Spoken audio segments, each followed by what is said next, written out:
Îți mulțumesc, Iisus, pentru iubirea ta, căci numai tu ai fost scăparea mea. În încercarea mea cea grea ai fost, Iisus, cu mine.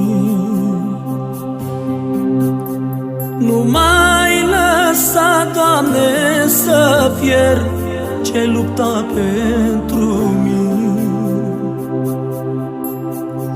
Îți mulțumesc, Iisus, pentru iubirea ta, căci numai tu ai fost de partea mea. Îți mulțumesc.